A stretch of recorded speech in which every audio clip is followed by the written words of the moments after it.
Hello, welcome back once again. I wanted to make this video because I'm looking at Alibaba and it can feel very scary right now because it keeps going down every day, sort of. And if you're invested, and I am invested myself, it's very easy to feel bad about your investing and be like, okay, when is this going to stop?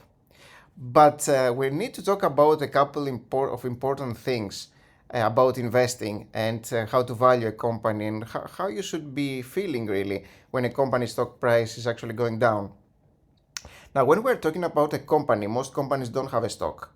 They are private companies. They could be owned by one person. So if you exclude the stock market and we're talking about a company that's making more and more money every year, it's increasing its revenues, it's increasing its net income, it's increasing its bottom line. Their balance sheet is becoming better and better. Do you think this company is worth more or less as years progress? Obviously more, right? The same applies to everything that's an asset. And the difference between a private company and a public company is the public. And so public is actually governed by sentiment. And so especially in the stock market, sentiment matters a lot. And sentiment can actually last for a while. And the public, generally speaking, is a mass. And so when there is some sort of news, some sort of information that's coming out, they tend to go overboard. They either buy a lot or they sell a lot just because, there was some sort of news coming out. Now, as a cautious investor, your job is to actually understand what is the intrinsic value of a company, of this public company, and match it to the stock price. So is it actually more than the stock price or less than the stock price? And there are obviously a lot of ways that we can do this, and my channel is basically dedicated to these ways, and we are analyzing all those.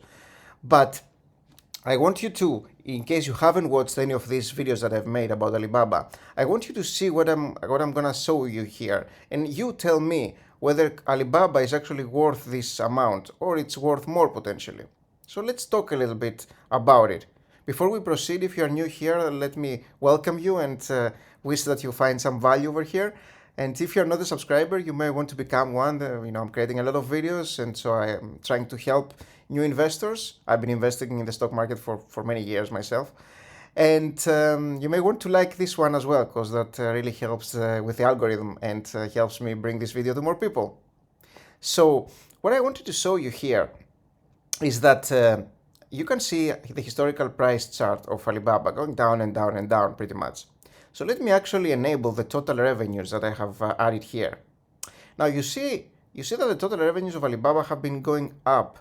So it's not like we're having decreasing revenues that cause this kind of market decrease, right? And what about let me disable that. What about the free cash flow of the company? How much money the company is making? The same story. Again, it's not like we're having decreasing free cash flow. We're actually having increasing cash flow here. And yet, the company's stock price is decreasing. Now, did something happen? Was there like a fraud of some sort? Not really. It happened because of China and US tensions and sanctions from China.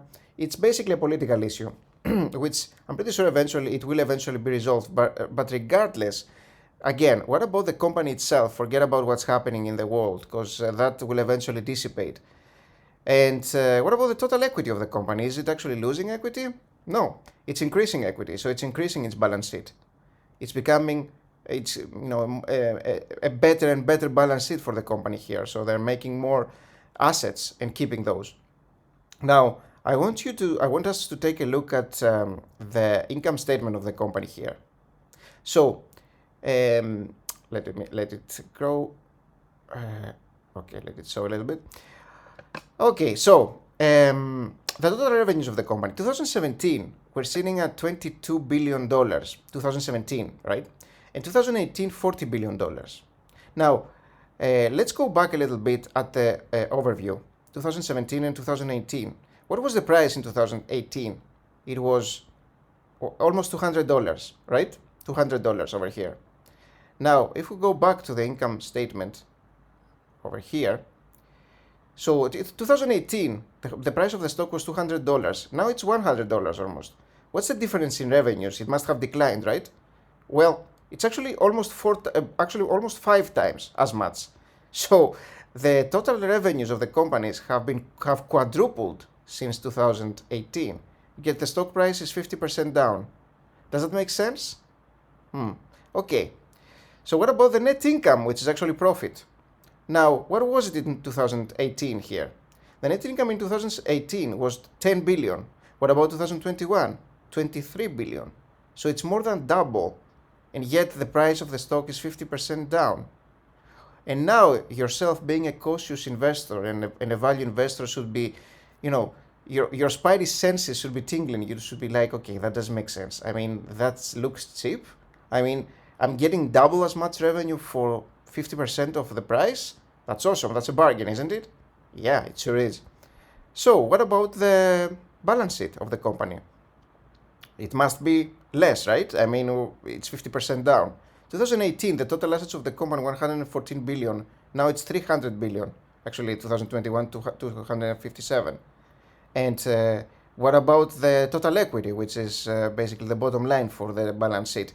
It was 70 billion. Now it's 165 billion. So increasing and increasing. So what's the deal then, right?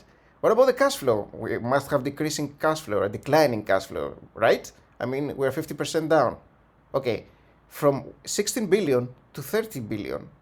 Wait a minute. What's going on here? What about the multiples? We used to have 12, 8, 12. We're at 2 right now, 1.7, 2.2, 1.9. So we're way less, which is awesome for an investor. So what's going on? They must have a lot of debt, right? I mean, that's why it dropped 50%. Well, they have less debt. 28% in 2018, 15% right now. So you can understand all their metrics are amazing here. And so yourself right now should be thinking, am I buying this? Does it make sense? It has a forward P of 11. No other tech company of that caliber will have anything close to that, really. That's insanely low as well. And it's the same with free cash flow, the FCF, price to free cash flow ratio, really. And so the other thing that I wanted to mention, you're seeing that Charlie Munger, for example, have doubled his stake in China's Alibaba. And that has actually happened twice in the last 4 or 5 months. And you can obviously find the details, and I have made videos about it. But a legendary investor who he has invested in all sorts of companies, and he really understands how to value invest, has quadrupled his stake in Alibaba. And it's not so much about that, but his investment gives me confidence in the numbers of Alibaba, because that was basically my most important concern for Alibaba. I wanted to make sure that numbers coming from China were legitimate. And so Charlie Munger obviously has a huge team of analysts. And so if he actually trusts in numbers, then I should be trusting in numbers as well, especially when he has quadrupled his investment in Alibaba. And so that matters a lot, not because he invested. It's not about him invested. It's about him trusting the numbers. This is what I want to say. My analysis is regardless of what Munger is doing, although it definitely gives me some extra confidence, but it's not the end-all be-all, because I don't just invest in anything, in everything that he would be holding, or Berkshire Hathaway would be holding. Definitely not. So what about the free cash model? The discounted cash flow model that I have created here, and I have made a video about it again. You will see that with a discount rate of 15% and a free cash flow growth of 13%, while the 5-year average is 31%. So that's probably fair here, very fair. It actually could be more. And a perpetual growth rate of 1%, we are getting a price per share today of 162 to buy the stock, and it's sitting at 100 almost. So it's almost 50% down from this. And so you can understand that this, to my eyes at least, is a massive opportunity. So unless there's some sort of completely unexpected fraud coming out of Alibaba, which I don't see why that would be the case, over the years, I'm very, very confident that the market will eventually price Alibaba where it has to be priced. And I'm pretty sure big hedge funds and big investors are slowly adding to their position, and you will see that a little bit later, because you don't get updates for that yet. It takes a little bit of time to come out. And I'm pretty sure they are building positions in this one. But that's what I wanted to talk about, and just provide some information and potentially some relief, because I have seen this many times, because I'm investing in these kinds of companies that are beaten down and have awesome balance sheets and are making tons of profit, and they pretty much always do well. And that's not because I'm an oracle or anything of that sort. It's because they are making tons of money. And if you are making tons of money, you have low debt, managed debt. You could be having a good amount of debt, but managed debt. You have an awesome balance sheet. You're gonna grow. I mean, you have to. There's no way around it. And sentiment eventually always turns around. Always. It's always temporary. So don't long-term invest based on sentiment. Trade based on sentiment. That's important. So trading is about sentiment, and you should be taking a look at sentiment where you are trading, because it's about the trend. Trading is about the trend, but long-term investing is about what the company is doing financially. It's about the fundamentals of the company. This is a very important distinction for investors. Hopefully that helps you a little bit. That gives you some ideas.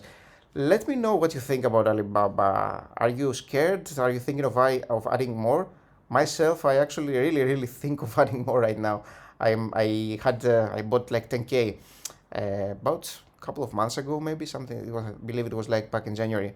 But let me know what you are doing with Alibaba and what your concerns are. Maybe we can address them in a separate video as well. And thank you for watching this one. And please, if you're around and if you like this video, please leave a like. As I mentioned, this really helps.